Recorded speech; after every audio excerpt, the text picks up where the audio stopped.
channel Study Point by Radha Priya, and today we will discuss about microorganisms, friends and foe, and this chapter is mainly for class 8. So let's start. So do you ever notice that we are surrounded by many living organisms? There are animals, there are birds, insects around us. But do you ever notice that there are some organisms which are so tiny, so small, and which we cannot see with our naked eye? But they exist. Yes, they exist, and those organisms are known as microorganisms. Why we call them micro? Because they are so tiny, so small. That's why we call them microorganisms. All right, so let's see the definition here. Organisms which we cannot see with our naked eye. Alright, those organisms are known as microorganisms. For that, I am giving you one example. That suppose if you are taking a slice of bread and you are not using that slice for few days, and after some time you will notice that few patches on it, black color or green color patches on that slice of the bread. But if you put the slice under a microscope, you will notice that fungi is deposited on that slice of bread. But what fungi is doing there? Fungi is getting the nutrition from that slice of the bread. Alright, but this mostly happens in rainy seasons. You have noticed that many of things are getting spoiled in rainy seasons. Why this happen? This happens because in rainy seasons in our air, fungal spores are present. Alright, fungal spores are present in our air, and when they see any wet or warm things, they get stick there and start germinating there. Alright, so that's why microorganisms, spoil many of things in rainy seasons. And these microorganisms are divided into or classified into 4 groups, and these are fungi, algae, bacteria, and protozoa. Alright, these 4 are the groups in which microorganisms are classified. And what about this fungi? Fungi and algae, they both are multicellular. Alright, they are multicellular. It means their body is made up of many cells. And here the bacteria, the protozoa are unicellular. It means their body is made up of only one cell. Alright, so if you talk about the bacteria, they are rod in shape, they are spiral in shape, and they live in colonies. Alright, they don't live alone, they live in colonies like this. All the bacteria live like this. They live in colonies, and we call them the pattern colonies. Alright, and some examples of this bacteria is Rhodobacteria and E. coli. These are the examples of bacteria. And here the algae. What is algae? Do you know that अगर आप किसी pond में देखते हैं तो pond में क्या होता है कि कहीं भी एक स्टेगनेंट वाटर होगा, वहां पे क्या होता है, एक ग्रीन कलर की लेयर डिपॉजिट हो जाती है पानी के ऊपर. That layer is known as algae, and that algae is green in color because it have chlorophyll. Alright, chlorophyll जो होता है, ये आपने 7th क्लास में पढ़ा होगा न्यूट्रिशन इन प्लांट्स में. जिन प्लांट्स में क्लोरोफिल होगा, it means they are doing photosynthesis and they are making their food by themselves. So algae जो है अपना खाना खुद बनाती है. व्हाई खुद बनाते हैं? Because it contains chlorophyll. Alright, and this fungi जो होती है, they are mostly saprophyte. They are mostly saprophytes because it means saprophyte means they are getting their food from dead decaying matter. कोई भी एक remain रह जाता है animal की बॉडी का या किसी प्लांट की बॉडी का, तो वहां से ये अपना खाना लेते हैं. That organisms are known as saprophytes. And इसमें एग्जांपल आती है मशरूम की. ऑलराइट, मशरूम हो गया, moulds on bed.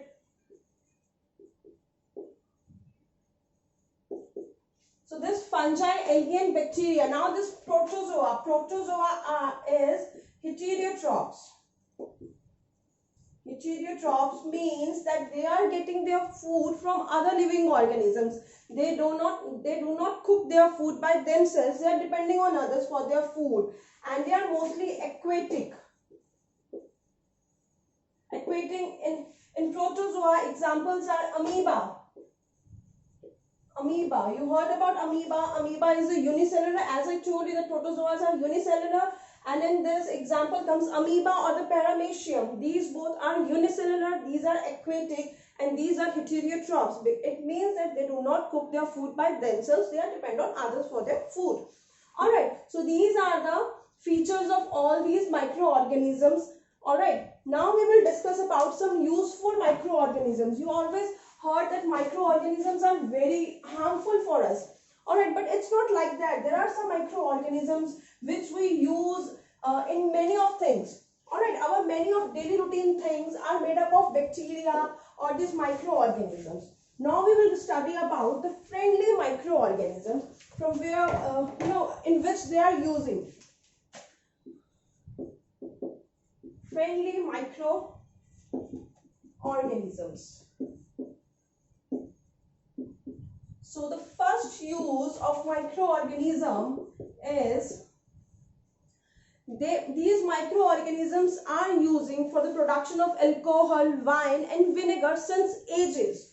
Alright, production of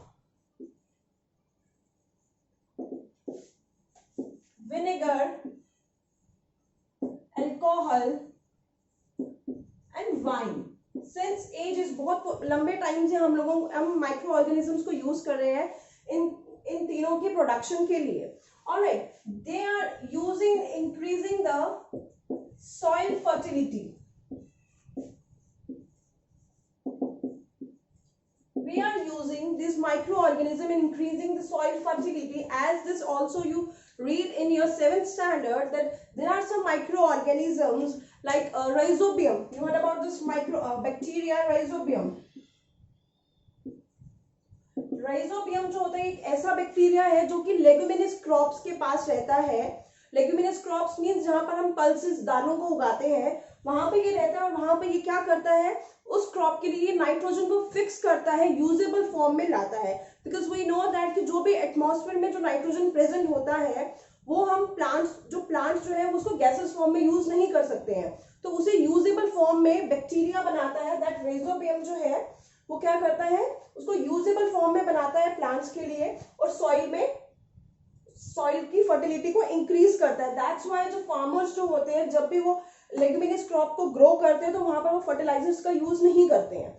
alright, because वहां पर राइजोबियम जो है ऑलरेडी उनके लिए नाइट्रोजन को फिक्स करता है, उनके लिए उनको स्टोर करके रखता है, यूजेबल फॉर्म में सॉइल को देता है. Alright, so this is how this this rhizobium or this microorganism are very useful. Now this also help in cleaning our environment. Cleaning our environment.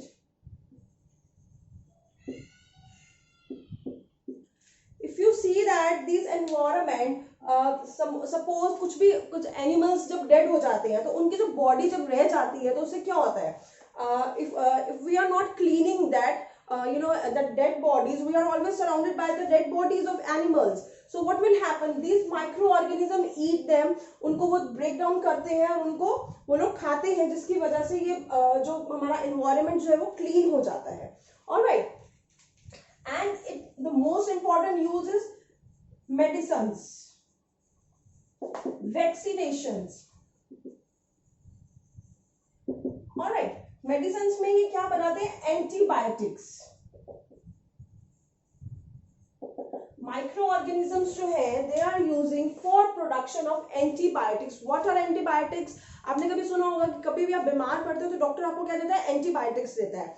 Suppose इसका मैं आपको पूरा एक बताती हूँ. जब भी कोई भी एक पैथोजन मीन्स कोई भी एक बाहर का कोई वायरस या बैक्टीरिया हमारी बॉडी के अंदर एंटर करता है तो हमारी बॉडी के अंदर कुछ सेल्स होते हैं which are known as WBC, white blood cells, जो कि आप 10th स्टैंडर्ड में पढ़ोगे. ये वो क्या करते हैं कि वो हमारी बॉडी के लिए कुछ फाइटिंग एजेंट बनाते हैं, फाइटर्स को क्रिएट करते हैं. ठीक है, अब वो फाइटर्स क्या करते हैं, जो भी बाहर का जो पैथोजन जो एंटर करता है हमारी बॉडी में उसको किल करते हैं या उसकी ग्रोथ को रोकते हैं. ऑलराइट, अगर हमारी बॉडी का इम्यून सिस्टम जो है अगर वो बहुत ही लो है तो उससे क्या होगा, एंटीबॉडीज जो है वो नहीं बन पाएगी और वायरस जो है वो ग्रो करता जाएगा, which even cause death. Alright, so जब भी हम डॉक्टर के पास जाते हैं तो वो हमें एंटीबायोटिक का पूरा कोर्स देता है, जिसकी वजह से एंटीबायोटिक्स जो है वो उस बैक्टीरिया या जो भी कोई भी पैथोजन जो एंटर करता है हमारी बॉडी में उसको किल करते हैं। Alright, so this is how this micro organisms are used for the production of antibiotics. Now some kind of vaccination they are also used, like polio की वैक्सीनेशन में हम इनको यूज करते हैं। ऑलराइट, सो नाउ अब ये हमने पढ़ा कि कैसे हम लोगों के लिए इतने फ्रेंडली है, हम इन्हें कहाँ कहाँ यूज करते हैं। ऑलराइट, नाउ हम पढ़ेंगे कुछ हार्मफुल माइक्रो ऑर्गेनिजम्स के बारे में जो हमारी बॉडी में प्रॉब्लम्स क्रिएट करते हैं।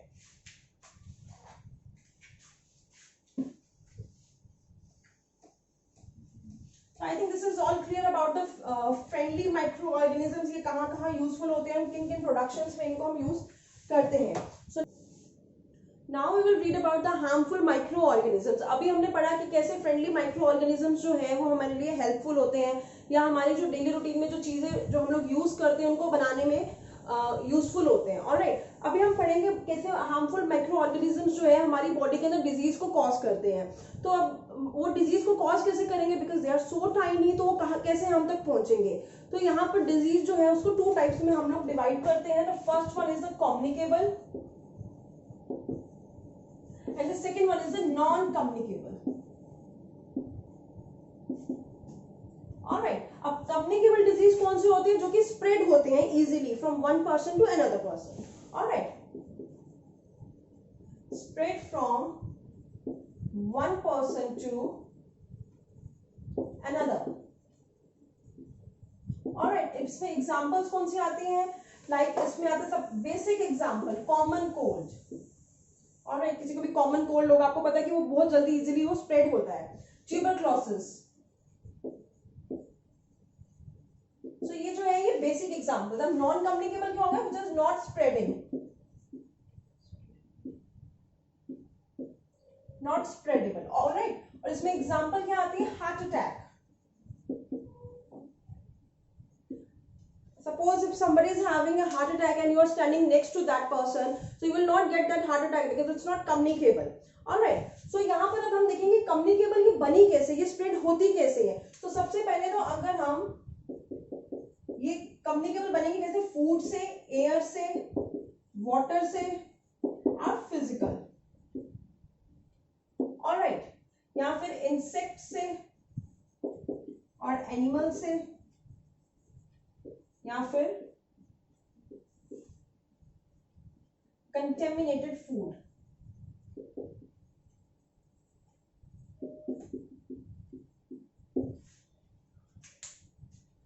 सपोज अगर कोई भी पर्सन है, ठीक है, उसको कोई भी सपोज एक कॉमन कोल्ड है, अगर आप वो आपके साथ बैठ के अगर आप एक ही प्लेट शेयर कर रहे हो खाने के लिए, तो उसका जो भी बैक्टीरिया जो वायरस उसके अंदर जो प्रेजेंट है वो आपके अंदर चला जाएगा। ऑलराइट, अगर आप सपोज जो कॉमन कोल्ड जिस पर्सन को है, इन्फेक्टेड पर्सन अगर स्नीज करता है, तो उसके जो ड्रॉपलेट्स जो होंगे वायरस वाले, विच कंटेन वायरस या बैक्टीरिया, तो वो कहाँ आ जाएंगे, एयर में आ जाएंगे। ठीक है, और जब आप वहां उस एयर को जब आप इनहेल करोगे तो वो बैक्टीरिया या जो वायरस जो है वो आपके अंदर भी चला जाएगा।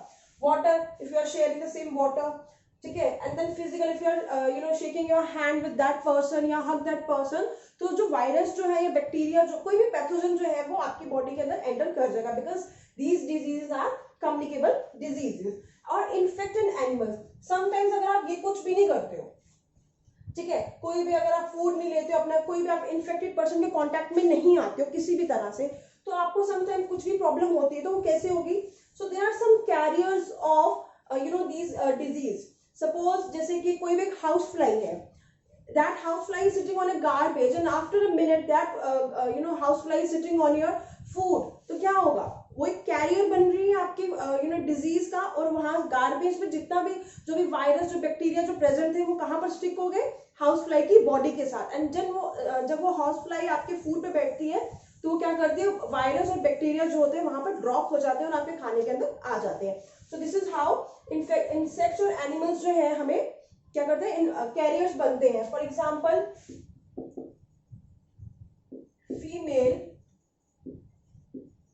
फीमेल एनोफिल्स जो है वो किसका पैरासाइट कैरी करती है, मलेरिया का। और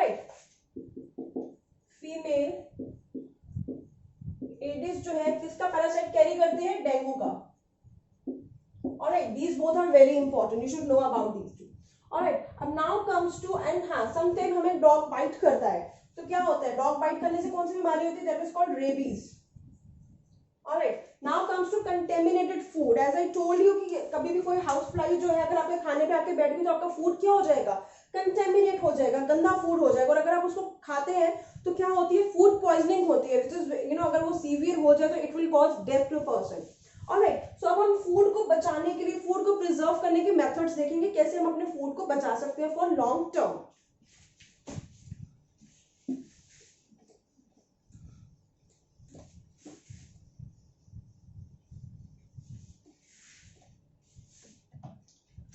अब फूड जो है आपने देखोगे कुछ चीजें जो है जो मार्केट्स में अवेलेबल होती हैं हम लोगों के लिए, उनको स्टोर किया जाता है काफी टाइम के लिए। सबसे पहले तो हम देखेंगे कि कौन सी जो बेसिक जो चीजें हैं कैसे हम उनको यूज करते हैं अपने फूड को प्रिजर्व करने के लिए।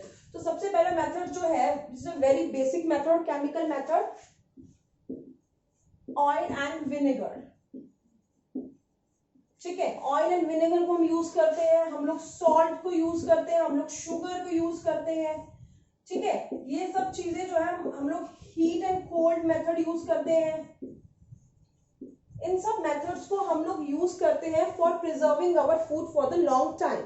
ऑलराइट, अब ऑयल एंड विनेगर को यूज करेंगे, सॉल्ट को यूज करेंगे। आपने देखा होगा मोस्टली जब हम लोग आजकल you know we love to eat that smileys and all, उसमें क्या किया जाता है? उनको कैसे प्रिजर्व किया जाता है? वो लोग उसके ऊपर बहुत सारा अमाउंट ऑफ क्या डालते हैं, उसमें वो लोग बहुत सारा सॉल्ट डालते हैं, जिसकी वजह से हम उसको फ्रीज करेंगे तो सॉल्ट क्या करेगा? माइक्रो ऑर्गेनिज्म को ग्रो करने से रोकेगा। ऑलराइट, शुगर जो है, बहुत सारे जैम्स हो गए, स्क्वैशेस होंगे, आपने कभी खाए होंगे, वो कैसे प्रिजर्व रहते हैं इतने टाइम तक? आपने कभी देखा होगा, आप उसको बाहर भी रख रहे हो इवन इन रेनी सीजन, वो कभी खराब नहीं होते, क्योंकि शुगर जो है वो बैक्टीरिया का जो यू नो डिवाइड करने का, मल्टीप्लाई करने का जो भी वो होता है, जो भी एक रेशियो होता है उसको कम करता है, उसको खत्म कर देता है। हीट एंड कोल्ड, अब हीट एंड कोल्ड जो है यहाँ पे एक टर्म आती है which is known as pasteurization. This is also very important term, pasteurization. Heat and cold क्या होता है? जो भी पेस्चराइज किया हुआ मिल्क जो होता है उसे हम बहुत इजीली बिना बॉइल करे भी हम उसको ले सकते हैं। क्यों? क्योंकि यहाँ पर ये क्या करते हैं, एक मिल्क लेते हैं, मिल्क को 70 डिग्री सेल्सियस पे ये लोग उसको हीट करते हैं, और हीट करने के बाद वो सडनली उसको like 15 to 30 seconds they heat that milk, and after then they suddenly put that milk in the freezer.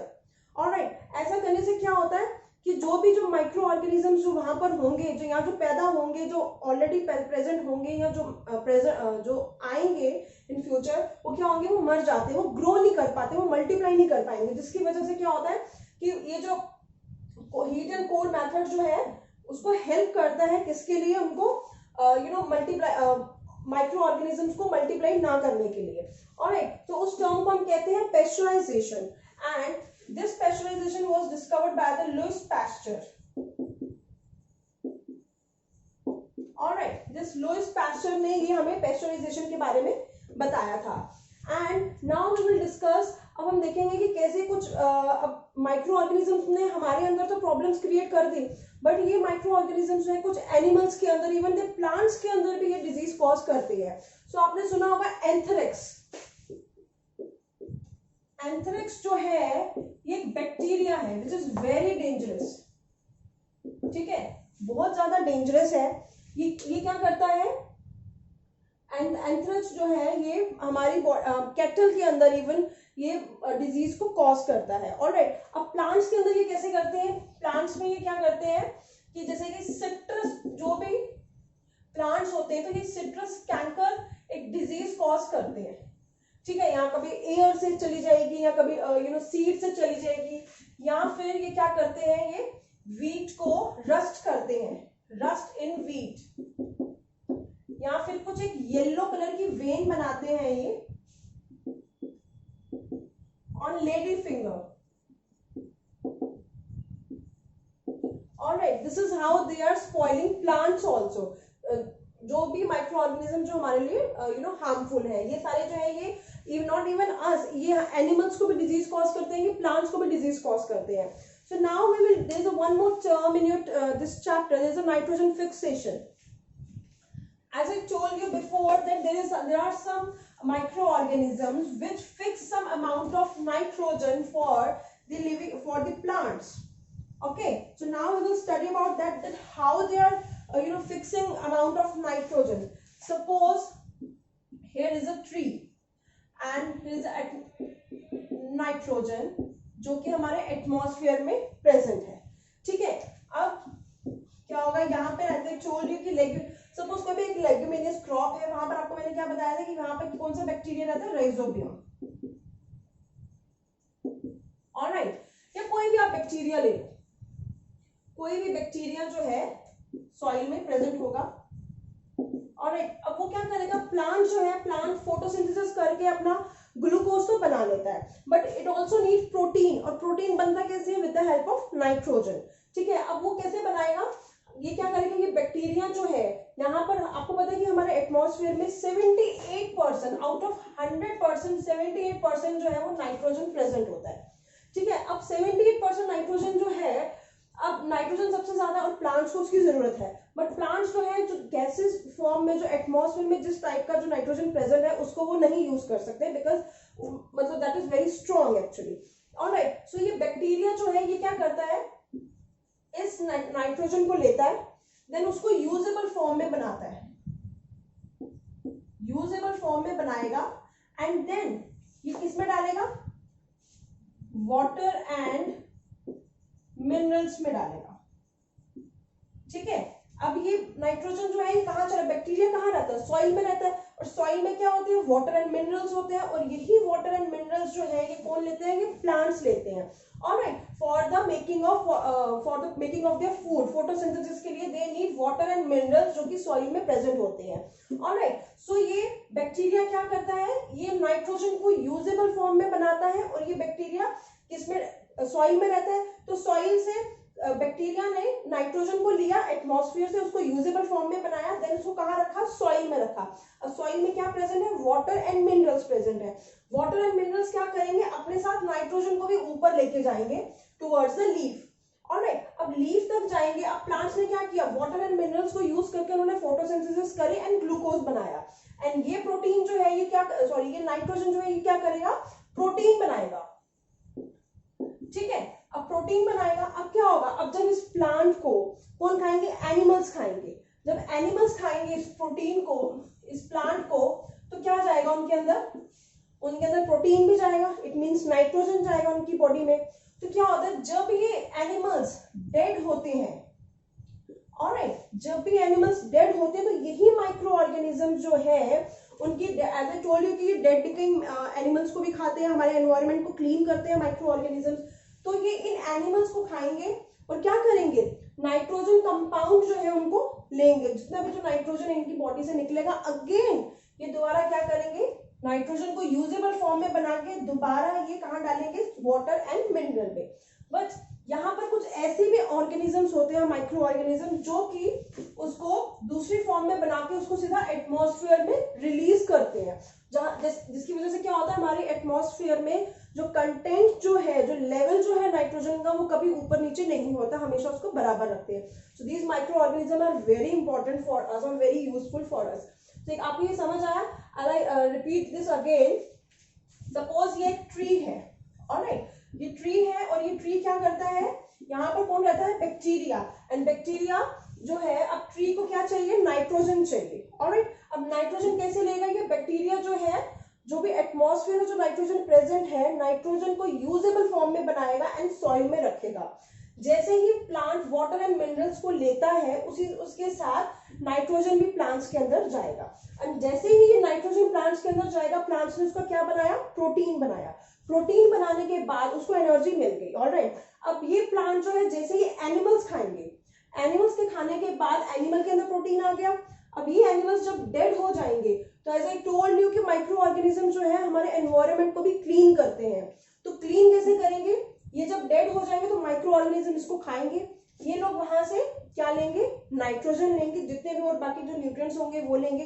तो जो नाइट्रोजन जो होगा ये उसको यूज करेंगे, दोबारा किसमें डालेंगे, वाटर एंड मिनरल्स पे, दोबारा ये कहाँ जाएगा, प्लांट के अंदर जाएगा, प्रोटीन बनाएंगे, दोबारा ये साइकिल जो है ये चलता रहेगा। बट यहाँ पर कुछ और भी माइक्रो ऑर्गेनिज्म होते हैं जो कि यहाँ से नाइट्रोजन को लेके एटमॉस्फेयर में रिलीज करते हैं, और जिसकी वजह से जो लेवल जो है नाइट्रोजन का हमारे एटमॉस्फेयर में वो बराबर रहता है, वो हिलता नहीं है.